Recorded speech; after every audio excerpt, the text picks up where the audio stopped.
Hello everyone and welcome to our module on ego defenses. As many of you probably learned in a high school or college class, Sigmund Freud, who is shown here in this picture, said that there were three parts to the human psyche or the human mind. The first part was the id. This is our desire, so we may want money or food or sex, and our id drives these desires. The second part was our superego. These were the rules of society and morality. So even though we may want money and we see it in front of us at a bank, we know that we cannot take it because that is against the rules of society. Our superego tells us that. And then finally, the third part of the psyche is the ego. So this is the mediator between the id and the superego. So the id may want money, the superego may know that there are rules about how you obtain money, and the ego comes up with a plan to mediate between those two. So if you understand that, then it's very easy to understand what ego defenses are. These are adjustments in our perception of reality. They're mostly unconscious, and what they do is resolve and manage conflict between the id and the superego. So for example, if our id wants to have lots of money, but it is impossible for us to get it based on societal rules, that may be so hard for us to handle that our ego comes up with a defense that's not realistic, but it allows our mind to live with the fact that we can't rectify the differences between our id and our superego. So the point of ego defenses is to minimize anxiety and adapt to stressful circumstances where what we want and what we can get are in conflict. So now I'll just go through all the ego defenses. These are fairly straightforward. They come up on all the STEP exams. They come up on the medicine exams, on the Psych shelf exams. And what they're going to do is describe a patient's behavior in a question and ask you which ego defense is being employed by that patient. So the first one we'll talk about is acting out. This is an ego defense where people avoid emotions through bad behavior. The bad behavior may be attention-seeking. It may be socially inappropriate. So for example, if a child has sick parents, that child may misbehave in school. This is called acting out. The child can't resolve the conflict between the fact that he wants his parents to be well, but they are sick, and as a result, he acts out and behaves badly in school. Another example is an adolescent who engages in promiscuous sex during her parents' divorce. He or she does not want her parents to get divorced, but they can't resolve that conflict, so therefore they engage in promiscuous sex, and that's an example of acting out. Denial, most people are familiar with. This is refusing to accept an unpleasant reality. So for example, a doctor tells a patient he has heart disease, and he says that can't be true. He drops down and does 20 push-ups. That patient is in denial. May also be a heavy drinker who believes she only drinks socially, even though she's consuming 10 or 20 beers per night, and often getting in trouble for her behavior during the time when she's inebriated. Displacement is directing your emotions to another person. So the classic example of this is a patient who gets angry at a doctor after an injury. He's very mad at himself for crashing a car or falling off a ladder, but he can't handle that anger with himself, so instead he lashes out at the doctor. He is displacing his anger onto another person. Dissociation is a detachment from reality. There are a number of psychiatric dissociative disorders, which I talk about in another video. But basically, dissociation means feeling like you are outside of your body and feeling like the world is no longer real. This often happens after a triggering event, like someone who is raped and they can't cope with the fact that they have been raped, and therefore they feel like they detach or dissociate from themselves. When you examine a patient who is dissociated, they may appear detached with a flat affect. They may lose track of time. And once again, they will often say they feel like they are outside of their body. Many times people identify dissociation retrospectively. So after they recover from a serious event like a rape or physical assault, months or years later, when they look back, they will say, I dissociated after that event, meaning that they just stepped outside of their body because the reality was so difficult to handle. Repression is sometimes called motivated forgetting. So this involves forgetting one particular memory or fact. For example, if someone was physically assaulted and psychologically traumatized by that, they may repress the memory. This is an ego defense so that the person doesn't have to continue to cope and live with that memory.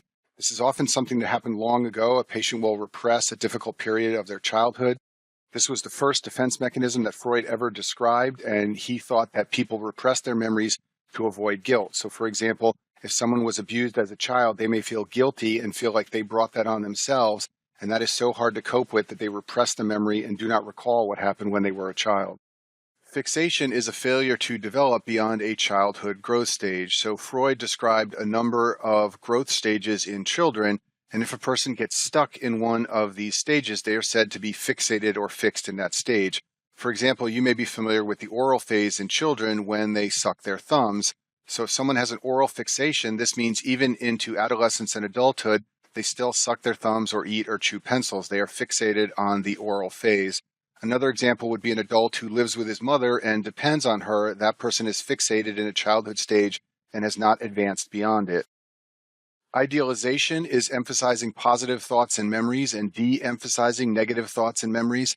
This is classically done with childhood events, like an adult saying, "Our family vacations were always amazing," when they weren't. My father tends to do this. He thinks all our vacations when I was young were great, and he forgets that I fought with my sister for 6 hours in the back of the car. Identification is mimicking the behavior of someone else to relieve anxiety. This can be positive or negative. So, for example, if a child is anxious at school or at home and he begins behaving like the school bully with his sister, he's identifying with the school bully and he's taking on that person's habits to try and make himself feel better. And obviously, this is not a good thing. Another example may be a child who goes to a new school and begins behaving like the other children. This could actually be positive. This may be a way of fitting in. The child is identifying with the other children and modifying his or her behavior to be more like them.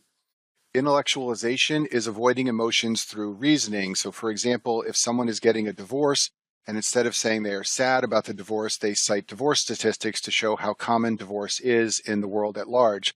This person is intellectualizing. They are trying to avoid their feelings by talking about the fine details, the scientific facts, and other elements of the thing that they are going through.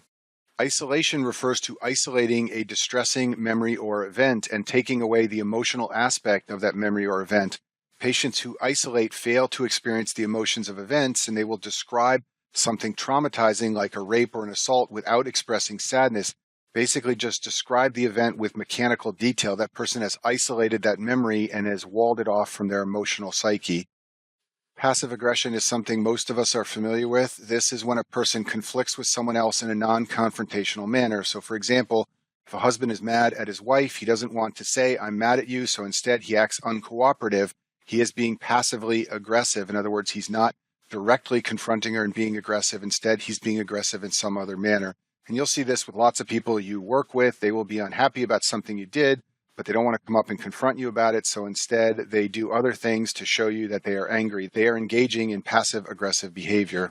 Projection is attributing your own feelings or emotions to others. So if you feel or think something that you can't handle, instead of acknowledging that you feel this thing, you project it onto someone else. So for example, a cheater who feels guilty because he is cheating will accuse a classmate of cheating, or a man who has homosexual impulses will accuse another man of being attracted to him.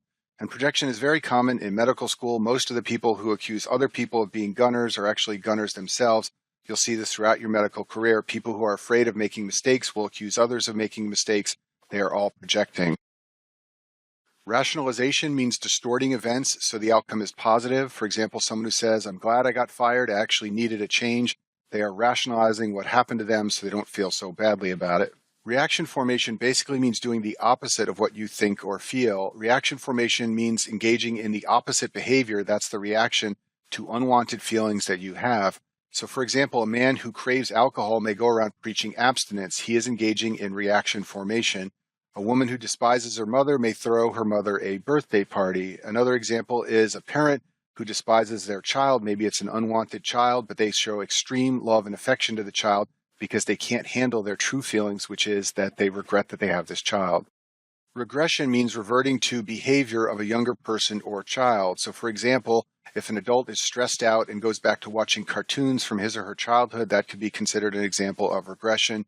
Or if a sick adult wants a parent to stay in the hospital room with them and cuddle with them, that's another example of regression. Splitting is the categorization of others at extremes. So a person who likes to split can't handle that there are gray zones and that people can be both good and bad depending on what they are doing. So he or she will split and describe everyone as either wonderful or horrible. Even the same person may be wonderful one day and horrible the next. That is splitting. Or, for example, the patient may love her doctor but hate her nurse. That patient is splitting those he or she encounters in their environment. And this is very common in borderline personality disorder, and I talk about this more in the video on personality disorders. Sublimation means using negative emotions in a positive way. So, for example, a person who is anxious could become a security guard and sit in a room with video cameras monitoring everything around the person so that they feel safe. Another example is a person who knows that he or she is aggressive, so they become a boxer so they can let out their aggression. These are examples of sublimation. Altruism is the practice of concerns for others to relieve anxiety in your own life. So, for example, if you care for someone who is sick, this may help you to reduce stress and anxiety in your own life about disease and mortality. Cancer survivors often help others with the same disease, and this helps them feel better about the fact that they survived cancer and maybe the fact that it might come back at some later point in their life. Suppression is a conscious defense mechanism that patients do intentionally to relieve stress and anxiety. When a person engages in suppression, they ignore stressful thoughts and feelings to cope. A person who is suppressing things will say, I'm not going to think about that now. And this is in contrast to repression we talked about earlier. That is an unconscious defense mechanism. Patients don't do that on purpose. Suppression is done on purpose, and you may do this in your own life where you know that a certain aspect of your life is stressful and that it can't be resolved in the near term, so you're just going to ignore it for the time being. That is actually a healthy defense mechanism, and that is called suppression. Humor is another healthy defense mechanism where people relieve anxiety with jokes or laughter. So, for example, you may have medical student friends who make jokes when they are bored studying. This helps to relieve anxiety, and this is another ego defense. I'll finish with this slide and mention that all of these ego defenses can be divided into those that are mature and those that are immature. The four that I've shown on this slide are called mature defenses, and that's because they usually don't impair social functioning, and in many cases they help improve social functioning. The other defense mechanisms we talked about in this video tend to get in the way of social functioning. They tend to make people feel worse, not better, and therefore those are called immature defenses. And that concludes our video on defense mechanisms.